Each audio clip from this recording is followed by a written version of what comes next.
അസ്സാം വലൈക്കും. ഇന്ന് മടവൂർ കാഫിലക്കാരന്റെ കുറച്ച് തള്ളിമറിക്കലുകളാണ് കാണിക്കുവാനുള്ളത്. അയാൾ ക്യാമറയും തൂക്കിയിട്ട് ആളുകളെ തെരഞ്ഞു പോവുകയാണ്, ഏറ്റവും വലിയ നുണയനാരാണ് എന്ന് അന്വേഷിച്ചുകൊണ്ട്. എന്നിട്ട് ആ ആളോട് പറയുകയാണ് CM-നെ കുറിച്ച് കുറച്ച് ബ്ലണ്ടറുകൾ അടിക്കണം, അത് ഞാൻ കറാമത്താണെന്നും പറഞ്ഞിട്ട് സോഷ്യൽ മീഡിയയിൽ ഇടാ എന്ന് പറഞ്ഞുകൊണ്ട് ഇറങ്ങിയിരിക്കുകയാണ്.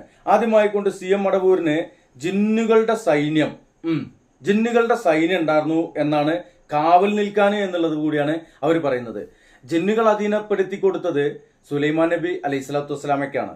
അത് കഴിഞ്ഞിട്ട് ജിന്നിനോട് മനുഷ്യൻ നേരിട്ട് ബന്ധപ്പെടുന്ന ഒരു സാഹചര്യമില്ല. പരിശുദ്ധ ഖുർആൻ പറഞ്ഞത് ജിന്നുകളെ കാണുവാൻ മനുഷ്യന് കഴിയില്ല എന്നാ.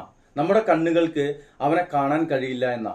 അവർക്ക് നമ്മെ കാണാം, നമ്മുടെ ഹൃദയത്തിൽ ദുർബോധനം ചെയ്യുവാനും മറ്റുമൊക്കെ കഴിയും. എന്തായാലും ജിന്നു സൈന്യത്തിന്റെ കഥ നമുക്കൊന്ന് കേട്ടിട്ട് വരാം. രാത്രി 2 മണിക്ക് ശേഷം CM കിടക്കുന്ന മുറി ഇതാണ്, അമ്മ കിടക്കുന്ന പുറത്താ, വാതുക്കൽ പുറത്ത്. കോലായിൽ 2 ഭാഗത്തും തണുണ്ട്, ഒരുപാട് കിടക്കാന്ന്. അപ്പോ 2 മണിക്ക് ശേഷം എന്നോട് അമ്മ നേരിട്ട് പറഞ്ഞാൽ മതി. ഞാനും ഒന്നാടുണ്ട്, പക്ഷെ ഞാനൊന്നും സംഭവം കണ്ടില്ല. ഞാനിലകത്ത് മുകളിലേക്കാ പറഞ്ഞു. പിന്നെ ജനലിൻ്റെ ഉള്ളിൽ കൂടി നല്ല ഗൾഫിന്റെ ടോർച്ചുണ്ട്, ഇങ്ങനെ ടോർച്ച് അടിക്കുന്നു, ടോർച്ചിന്റെ വിളക്കടിക്കുന്നു.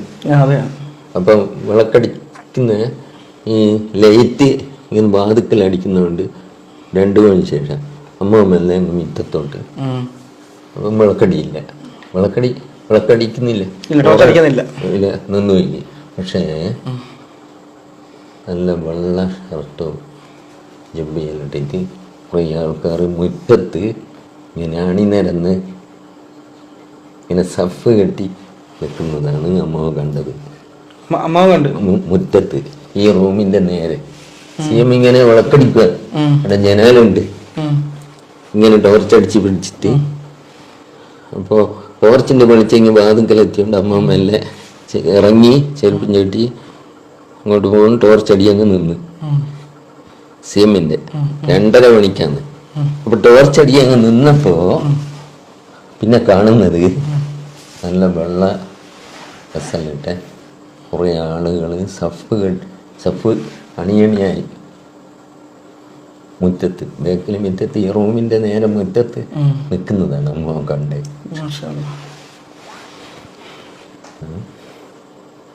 അപ്പൊ അങ്ങനെ RS എന്താ ഇതമ്മ എന്നോട് നേരിട്ട് പറഞ്ഞ ഞാനപ്പോഴത്തേക്ക് ഇങ്ങനെ സംഭവം ഞാൻ കണ്ടില്ല.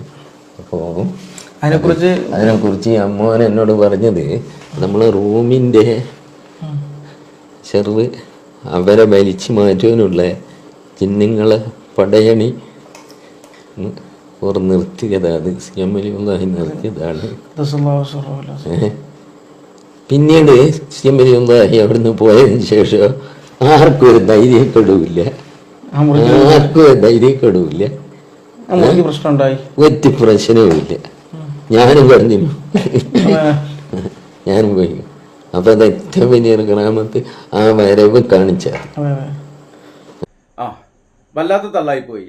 അതിങ്ങനെ വീണ്ടും വീണ്ടും പറയിപ്പിച്ചുകൊണ്ട് ഇത് കളവാണ് എന്ന് അറിഞ്ഞുകൊണ്ട് തന്നെ ചിരിയടക്കിക്കൊണ്ടാണ് സിറാജുദ്ദീൻ എന്ന് പറയുന്ന ഈ മനുഷ്യൻ അത് കേട്ടുകൊണ്ടിരിക്കുന്നത്. ഇയാള് ക്യാമറയും തൂക്കി കേരളത്തിൽ അങ്ങോളം ഇങ്ങോളം ഇങ്ങനെ നടക്കുക, നുണ പറയാനുണ്ടോ, ഇതാണ് അയാളുടെ അവസ്ഥ. ഇനി മടവൂരിലെ കുളത്തിൽ CM മടവൂർ ഇപ്പോഴും കുളിക്കാൻ വരാറുണ്ടായിരുന്നു എന്ന അടുത്ത തള്ളാണ്. കേട്ടിട്ട് വരാം നമുക്ക്. UK മജീദ് ഉസ്താദ് ഉണ്ട്, CM വലിയുള്ളാഹിയുടെ പെങ്ങടെ മകനാണ് UK മജീദ് ഉസ്താദ് ഷെയ്ഖ്. അവര് പറയുന്നത് നമ്മുടെ മീഡിയയിൽ തന്നെ പറഞ്ഞിട്ടുണ്ട്. അതായത് CM വലിയുള്ളാഹി ഇന്നും ഒരു വഫാത്തിന് ശേഷവും ആ കുളത്തിൽ കുളിക്കുന്നതായി കണ്ടിട്ടുണ്ട് എന്ന്. അവരുടെ വഫാത്തിന്റെ ശേഷവും ഇന്നും ഷെയ്ഖുന ആ കുളത്തിൽ കുളിക്കുന്നത് കണ്ടിട്ടുണ്ടെന്ന്. ഇപ്പോഴും മരിച്ച് കബറിന്റെ ഉള്ളിൽ കൊണ്ടുവച്ചിട്ട് മൂടലും വെച്ചിട്ട് മൂടിയ CM ഇപ്പോഴും കുളിക്കാൻ വരികയാണെന്നുള്ളതാ. മരിച്ചു പോയാലൊക്കെ ഇങ്ങനെ കുളിക്കാൻ വരികയല്ലേ? എന്ത് നോണയാണ് മുസ്ലിയാക്കന്മാരെ നിങ്ങൾ ഈ പറഞ്ഞു പരത്തുന്നത്. ഇനി അടുത്തത് ഭയങ്കര രസകരമായ ഒരു സാധനമുണ്ട്. CM മടവൂരിന് ഫാത്തി ഓതി കഴിഞ്ഞാല്, അത് സ്ത്രീകള് ഫാത്തി ഓതി കഴിഞ്ഞാല് CM മടവൂര് ഓലെടുത്തേക്ക് വരുന്ന പറയുന്നത് വല്ലാത്ത ആയി തള്ളാണ് കേട്ടോ. കാണി സംഭവം ഇനിയും കുറെ ഉണ്ടാവും. അതൊക്കെ നമുക്ക് പിന്നെ സംസാരിക്കാം ഇൻഷാ അല്ലാഹ്. അല്ല കുറച്ചുകൂടെ നിങ്ങൾ നേരിട്ട് അനുഭവിച്ച അനുഭവസ്ഥ പറഞ്ഞാല് ഇപ്പൊ ചിന്തിക്കാൻ കഴിയുന്നില്ല. അല്ല കുറച്ച് വിഷമത്തിലാണ്. കുറെ കാര്യങ്ങളുണ്ട്, കുറെ കാര്യങ്ങള് എന്തായാലും നമുക്ക് സംസാരിക്കാം ഇൻഷാ അല്ലാഹ്. ഞങ്ങൾ ഇത്രയും ദൂരം ഒന്ന് പറഞ്ഞു വലിയ റാഹത്തായിരിക്കും. ഒരു 1-2 അനുഭവം കൂടെ പറഞ്ഞു തരും ഇൻഷാ അല്ലാഹ്. എന്റെ ഭാര്യ ഞാൻ പച്ചക്കൂട്ടി ഷെഹ്നാന്റെ അകത്ത് വന്നു. എന്റെ ഭാര്യ പച്ചക്കൂട്ടി ഷെഹ്നാന്റെ അകത്ത് വന്ന് വലിയ സന്തോഷത്തോടെ ചിരിച്ചുകൊണ്ടും കളിച്ചുകൊണ്ടാണ് ഞങ്ങൾ വന്നത്. ഷെഹ്നാന്റെ അകത്തേക്കാണ് വന്ന് ഷെഹ്നാനെ കണ്ടപാട് ഇവള് 2 കണ്ണും നിറഞ്ഞിട്ട് വെള്ളം ഇങ്ങനെ ഒലിച്ചു വരുന്നുണ്ട്, താഴോട്ട് ഒലിച്ചു വരുന്നു. അപ്പൊ ഞാൻ ഇതെല്ലാം കഴിഞ്ഞ് ഷെഹ്നാനിന്ന് പോകുന്നതിന് ശേഷം ഇവളോട് ചോദിച്ചു, എന്താണ് ഇങ്ങനെ? ഒന്നുമല്ല, ഞാൻ മണ്ണൂർ തങ്ങൾക്ക് എത്രയോ പാത്തു അതിലുണ്ടായിരുന്നു. എന്റെ അടുത്ത് ഈ ആള് വന്ന് കാട്ടിങ്ങനെ പല കാര്യങ്ങളും പറയുകയും ചെയ്യലുണ്ടായിരുന്നു. ഷെഹ്ന എന്റെ അടുത്ത് വന്നിട്ട് പലതും പറയുകയും ചെയ്യലുണ്ടായിരുന്നു. പക്ഷെ ഞാൻ മടവൂർ ഷെഹ്ന വലിയ താടി വെച്ച് വലിയ ജുബ്ബൊക്കെ ഇട്ടിട്ട് വലിയൊരാളാണ് എന്ന് കരുതിയത് കൊണ്ട് എനിക്ക് ഷെഹ്നാനൊന്ന് മനസ്സിലാക്കാൻ കഴിഞ്ഞില്ല. അത് ഞാൻ ഷെഹ്നാന്റെ അടുത്ത് വന്നപ്പോഴാണ് എനിക്ക് മനസ്സിലാക്കാൻ കഴിഞ്ഞത്. ആ അറിഞ്ഞത് കൊണ്ട് ആ പെണ്ണിക്ക് കിട്ടിയ സന്തോഷം കൊണ്ട് കരഞ്ഞതാണ് ഞാൻ എന്നെ ഭാര്യയൊക്കെ പറഞ്ഞിട്ടുണ്ട്.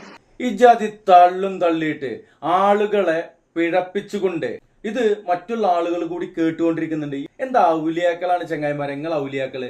ഇങ്ങനത്തെ പൊട്ടപ്പോയത്തക്കാരാണോ നിങ്ങൾ ഔലിയാക്കൾ എന്ന് ചോദിക്കൂലേ ആളുകള്?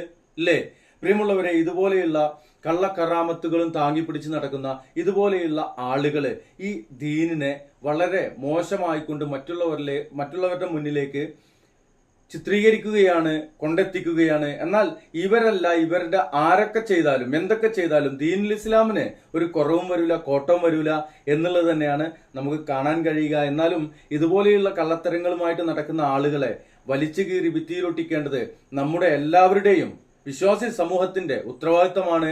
ഇൻഷാ അല്ലാഹ് ഇതുപോലെയുള്ള പൊട്ടത്തരങ്ങൾ പറഞ്ഞു നടക്കുന്ന ആളുകളുടെ അവസ്ഥ നാളെ ഭയാനകമായിരിക്കും എന്നാണ് ഈ അവസരത്തിൽ പറയുവാനുള്ളത്.